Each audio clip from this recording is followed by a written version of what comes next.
अस्सलाम वालेकुम। आप देख रहे हैं मल्टीटास्किंग और आज का जो हमारा टॉपिक है हम उसके ऊपर लंग्स के स्ट्रक्चर को और अपने रिस्पायरेटरी सिस्टम को डिस्कस करेंगे।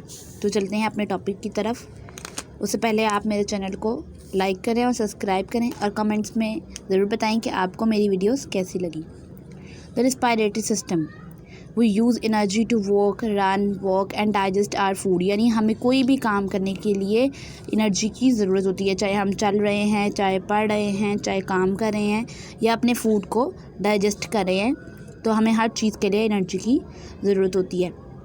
We use energy for everything that goes in the body. यानी हमारी बॉडी में मौजूद हर अमल के लिए, हर प्रोसेस के लिए हमें एनर्जी की ज़रूरत होती है।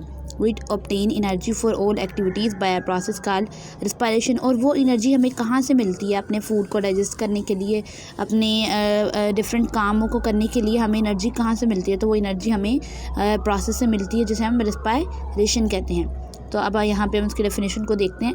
Respiration is the process by which a food is broken down oxidized in the body to release energy.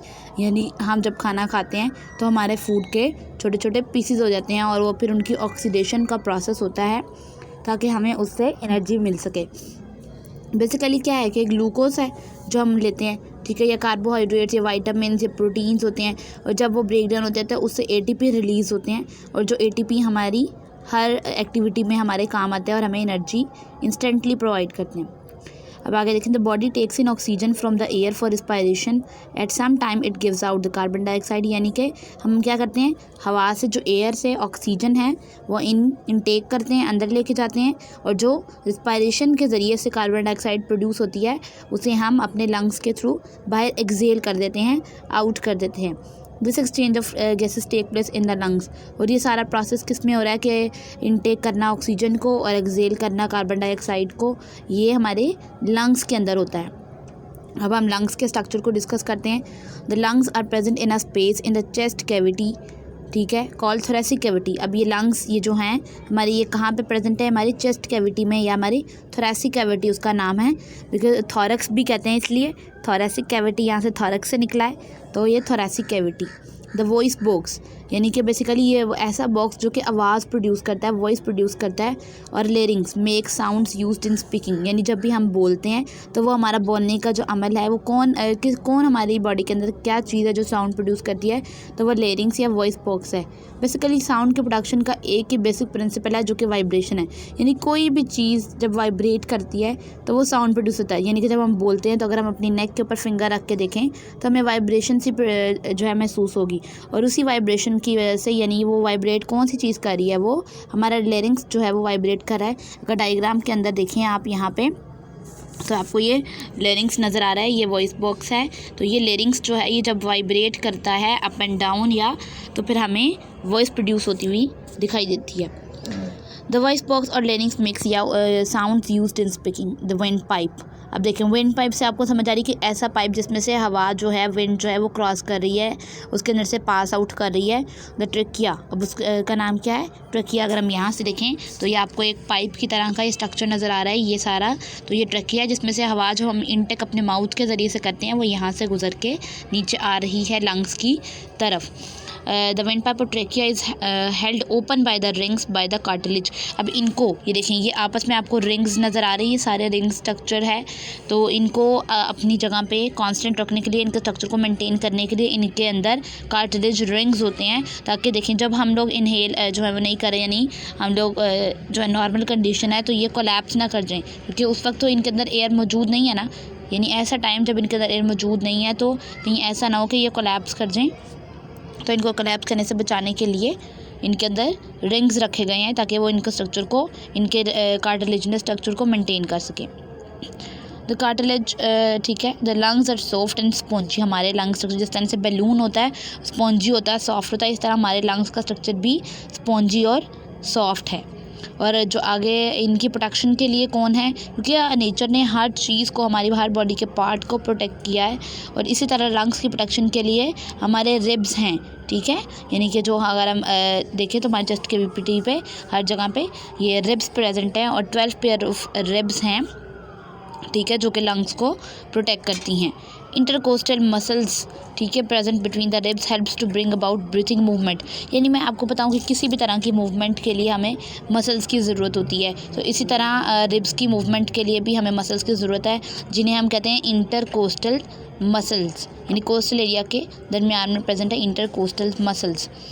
When they contract, अब मसल्स कॉन्ट्रैक्ट और रिलैक्स जब करते हैं तो उस टाइम वो part of the body move कर रहा होता है। When they contract they pull the rib cage upward, तो ये हमारा जो रिब केज होता है ये ऊपर की तरफ आ जाता है और चेस्ट का वॉल्यूम होता है जो, यानी उसका एरिया बिल्कुल बढ़ जाता है, ठीक है। यानी कि जब हम ऐसे करके सांस बाहर की तरफ अपनी जो है ले रहे हैं तो क्या हो रहा है, हमारा अंदर से जो चेस्ट एरिया वो ज़्यादा हो गया। विंड पाइप जो है वो आगे जाके फर्दर आप यहाँ पे देख रहे हैं, ये विंड पाइप जो है आ रहा था ट्रैकिया, जिसे हमने कहा ये 2 पार्ट्स में आगे डिवाइड हो रहा है और इन पार्ट्स को हम ब्रोंकाई कहते हैं, ठीक है, इनको हम ब्रोंकाई कहते हैं। ये ब्रोंकाई आगे फर्दर आपको ये छोटे छोटे मॉलिक्यूल्स नज़र आ रहे होंगे, इसमें जो है ये आपको नज़र आ रहे हैं स्ट्रक्चर्स, ये इनके अंदर डिवाइड होता है जिन्हें हम कहते हैं ब्रोंकियोल्स, ठीक है, विच एंड इन टाइनी एयरकल एल्वियोलाई। अब इनके अंदर माइक्रोस्कोपिक लेवल पे ये आप देखें, ये एल्वियोलाई, ठीक है, माइक्रोस्कोपिक लेवल पे एल्वियोलाई, ये देखें पहले क्या हुआ, यहाँ हमने एयर इनहेल की, हमारे वॉइस बॉक्स पे आई, आगे से विंड पाइप यानी ट्रकिया में से गुजरती हुई 2 पार्ट्स में विंड पाइप डिवाइड हो गया, जिसे हमने ब्रोंकाई कहा। ब्रोंकाई जब फर्दर डिवाइड हुआ, छोटे छोटे ये येलो स्ट्रक्चर्स आपको नज़र आ रहे हैं, ये हो गए जी ब्रोंकियोल्स। ये ब्रोंकियोल्स का जो डायमीटर होता है दैट इज़ 1 मिलीमीटर। तो उसके बाद ये फर्दर आपको सर्कुलर स्ट्रक्चर नज़र आ रहे हैं, ठीक है, दैट इज़ एल्वियोलाई। तो ये उनके अंदर डिवाइड होता है और बेसिकली हर चीज़ का एक फंक्शनल यूनिट होता है। तो इसी तरह हमारे रिस्पायरेटरी सिस्टम का लंग्स का जो फंक्शनल यूनिट है दैट इज़ एल्वियोलाई, यानी जिसने मेन काम करना होता है वो फंक्शनल यूनिट चीज़ होती है। तो इसी तरह एल्वियोलाई फंक्शन यूनिट है।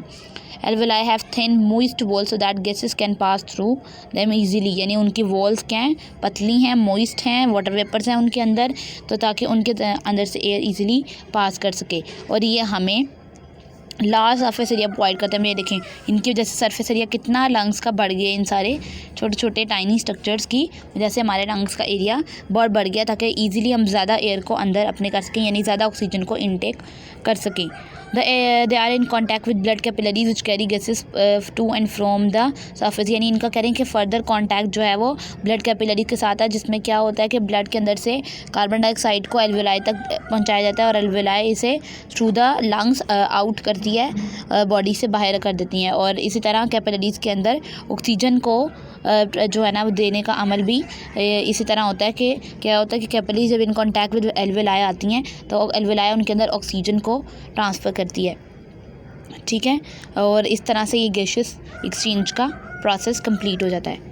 आगे आप ये देखें, कह रहे हैं डायाफ्राम, एक जो लास्ट एक चीज़ है diaphragm, the sheet of muscles below the lung, यानी ये लंग्स के नीचे ये शीट ऑफ मसल्स आपको नज़र आएगी, that is diaphragm. It helps in breathing movement, यानी जितनी भी ब्रीथिंग के दौरान में मूवमेंट हो रही है एल्वियोलाई, ब्रोंक्यूल्स, इन सब की, तो उस मूवमेंट्स को कौन कंट्रोल कर रहा है, उनके अंदर हेल्प कर रहा है डायाफ्राम।